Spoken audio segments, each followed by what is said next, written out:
Good afternoon and welcome to Spectrum Television News at noon. I am Uyai Emem coming to you live from Uyo, the Akwa Ibom State capital. Let's take a look at the headlines. President Tinubu hails Senate for confirming General Musa as Defense Minister. Voter register review begins as INEC closes registration. In other news, President Donald Trump to host signing of peace deal between leaders of DR Congo and Rwanda.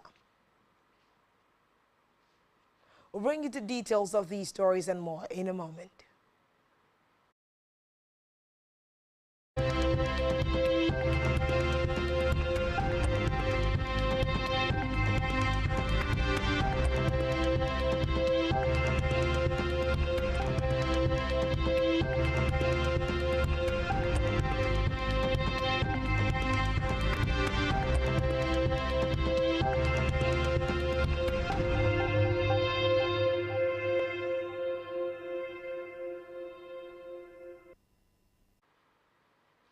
Good afternoon and thanks for joining us. We start this afternoon with the nation's leader, President Bola Ahmed Tinubu, who has commended the Senate for its swift confirmation of General Christopher Musa retired as the new Minister of Defense, describing the appointment as timely and crucial for the country. In a post released on his X handle, Tinubu said he forwarded Musa's name to the Senate 2 days ago for screening and confirmation. He described the former Chief of Defense Staff as a fine gentleman, whose leadership will be vital in addressing the country's current security challenges. Recall that the Senate confirmed the appointment of the former Chief of Defense Staff as Nigeria's new Minister of Defense yesterday after an intensive screening session. Away from that, the federal government has launched a good corporate governance assessment scheme aimed at promoting accountability, high performance and best practices across state-owned enterprises. The initiative, known as Murphy Excellence Awards, is dedicated to recognizing outstanding governance practices and institutional performance within federal government-owned and linked enterprises. Speaking at the launch and the inauguration of the Murphy Excellence Awards panel, Minister of Finance and Coordinating Minister of the Economy, Wale Edun, said the new program represents a major step towards strengthening governance and operational standards in the public sector. According to him, the establishment of the awards signals the government's unwavering commitment to raising the bar of performance and governance in Nigeria's public sector. In the meantime, the Federal Executive Council FEC has approved the 2026-2028 Medium-Term Expenditure Framework (MTEF) and Fiscal Strategy Paper, fixing a conservative oil price benchmark of $64.85 per barrel and a budget exchange rate of 1,512 naira per dollar for 2026. Briefing State House correspondent after the Council's meeting in Abuja, the Minister of Budget and Economic Planning, Atiku Bagudu, said the framework, drawn with inputs from MDAs, the private sector, civil society and development partners, will be transmitted to the National Assembly on Monday, December the 8th, 2025. Bagudu said the MTEF proposed two oil production targets, split between an ambitious 2.06 million barrels per day and a lower 1.80 million barrels per day used for budgeting. According to the minister, gross federation revenue is estimated at 50.74 trillion naira for 2026, to be shared as follows: federal government 22.60 trillion naira, state governments 16.30 trillion naira, and local governments 11.85 trillion naira.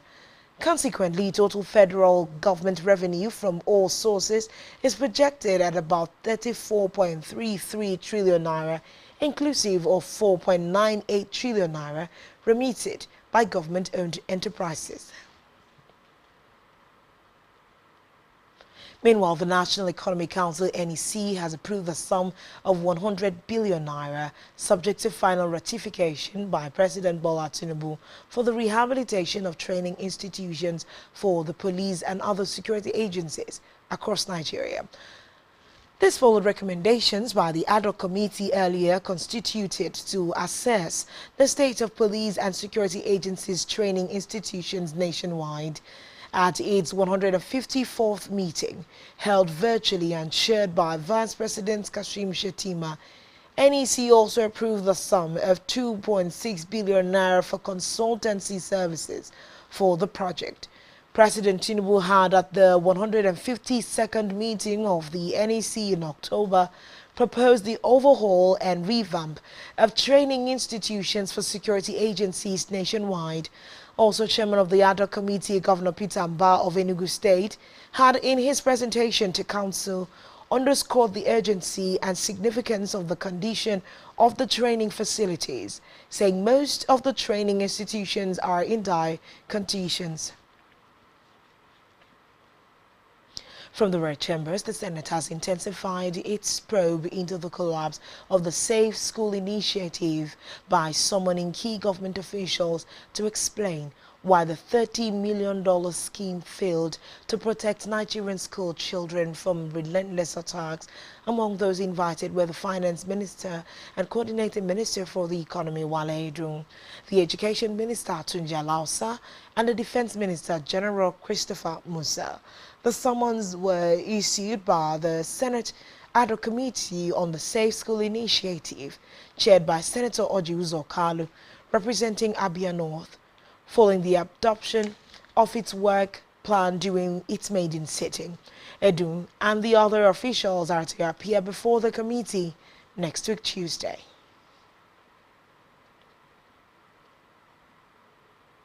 On electoral matters, the Independent National Electoral Commission (INEC) has concluded the first quarter of its nationwide continuous voter registration exercise, paving the way for the public review of the voter register.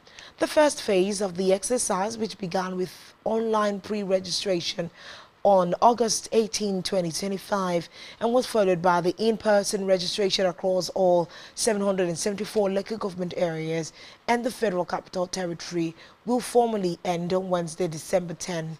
The announcement was made in a statement issued by the Commission's Director of Voter Education and Publicity, Victoria Etta Messi.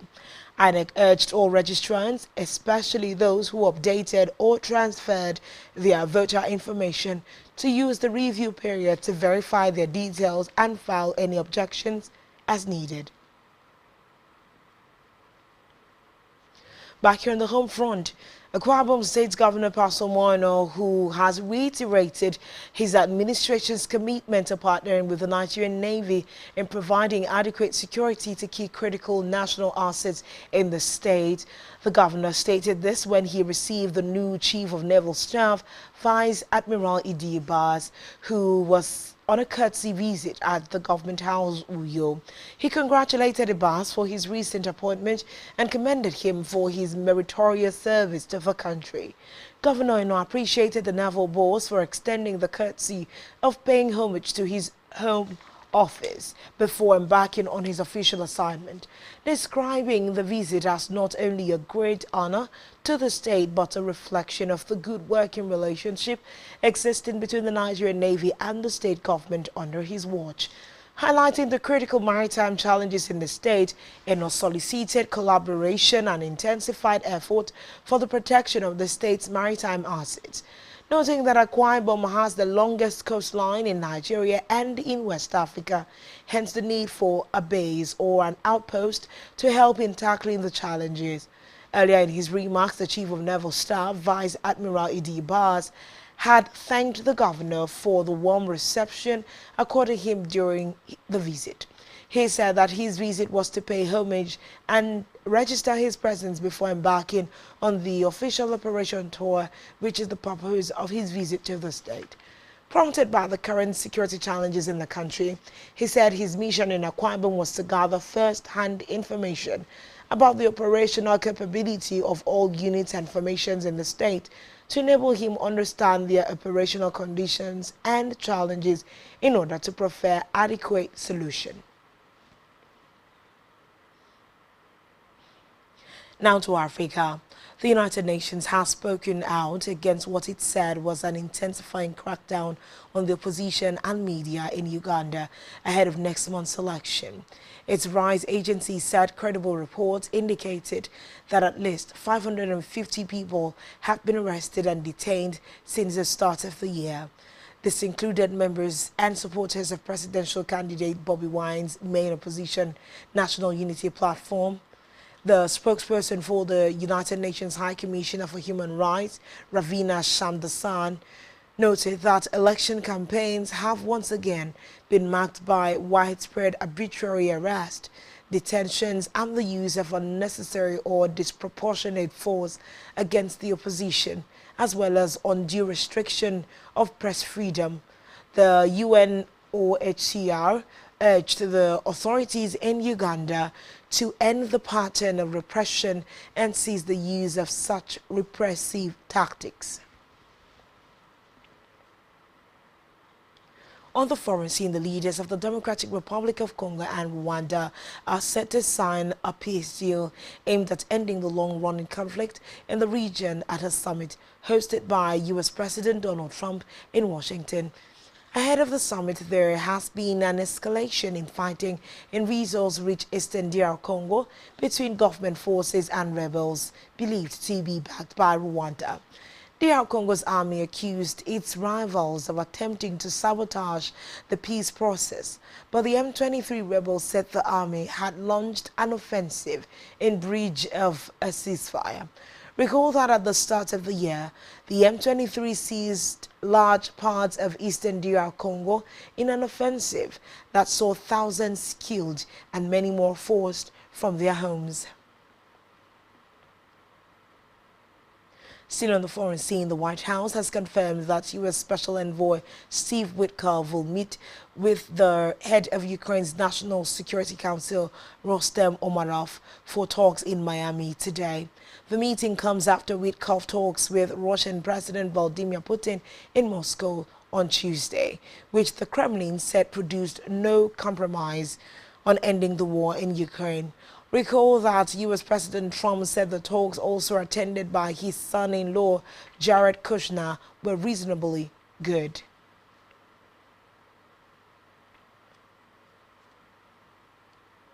Still to come in the news.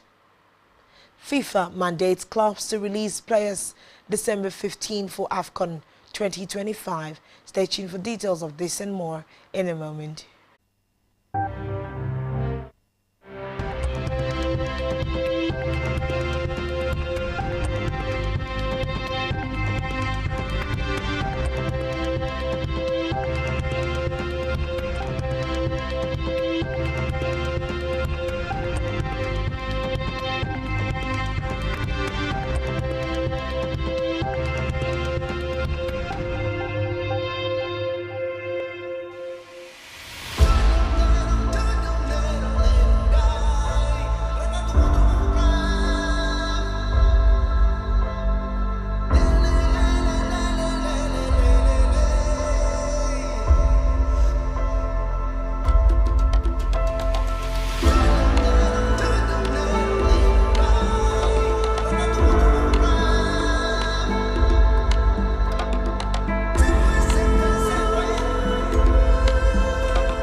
Thanks for staying tuned, and now to the rest of the news stories. We head now to the world of business, where the Minister of Budget and Economic Planning, Senator Abubakar Bagudu, has said most Nigerians remain trapped in poverty because their economic returns are limited. This was according to a press statement issued by the ministry following the visit of the World Bank Regional Manager for Social Protection and Labor for West and Central Africa, Robert Chase, to the minister in Abuja. According to the statement, the federal government and the World Bank reaffirmed their commitment to expanding social protection systems and widening economic opportunities for poor and vulnerable citizens. Bagudu expressed appreciation for the bank's continuous support, noting that Nigeria's macroeconomic reforms and social protection programs had benefited from the partnership. Still in business, the Central Bank of Nigeria has maintained its monetary policy rate at 27%, reinforcing a cautious stance amid persistent but moderating inflation. The November 2025 decision by the Monetary Policy Committee came amid signs of disinflation, foreign reserve accretion, and relative exchange rate stability. The CBN justified this decision on the basis that headline inflation, although on a downward trend, remains in double digits at 16.05% as of October. The bank noted that core and food inflation have also slowed, reflecting tight monetary conditions and improved food supply. On our health news, senior health professionals have affirmed that patients who understand and accept their diagnosis, stay calm, and follow medical advice are more likely to recover quickly and achieve better treatment outcomes. They stressed that accepting an illness and being fully aware of its progression and treatment options mentally prepares patients, boosts adherence, and helps prevent complications. The expert who spoke with newsmen noted that patients with a positive mindset and willingness to follow their treatment plans often respond better to care regardless of the severity of their condition.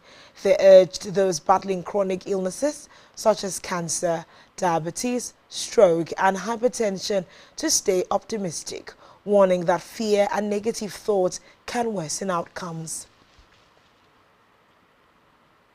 Now to sports news. The Federation of International Football Association, FIFA, has confirmed clubs can now release their players latest December 15 for the 2025 Africa Cup of Nations. FIFA's decision will now ease concerns across European clubs, with the majority of them set lose their players for the biennial competition. Recall that clubs were earlier expected to release invited players 2 weeks before the start of the competition. However, after a deliberation between FIFA, CAF, and other major stakeholders, an agreement was reached to push the release date back by a week. Morocco will host the competition from December 21st, 2025 to January 18, 2026. Still in sport, Chidozia Waziem says winning the 2025 Africa Cup of Nations title with Nigeria will make for the disappointment of the country's failure to qualify for the 2026 FIFA World Cup. Eric Schiller's side lost 4-3 on penalties to the Democratic Republic of Congo in the final of the African playoffs. The West Africans have now failed to qualify for the Global Soccer Fiesta for the second consecutive edition. Hawaziem declared that it is important for the team to move on from the World Cup disappointment and focus on the task ahead. The Super Eagles will face the Taifa Stars of Tanzania in their opening fixture in Fez on Tuesday, December 23rd.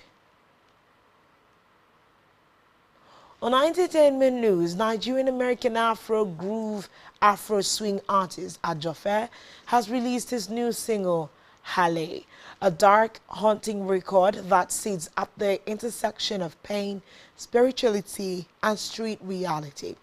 Distributed globally, the track quietly places Ajofe's most vulnerable work yet on a world-class platform without diluting its rawness. Far from a typical praise-infused Afrobeat track, Halle pulls listeners into the emotional aftermath of real-life trauma.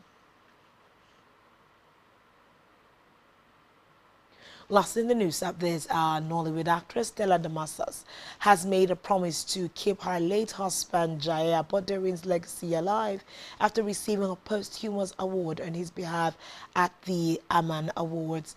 In a social media post, Damascus shared a video of herself and their daughters accepting the award, expressing gratitude for the recognition.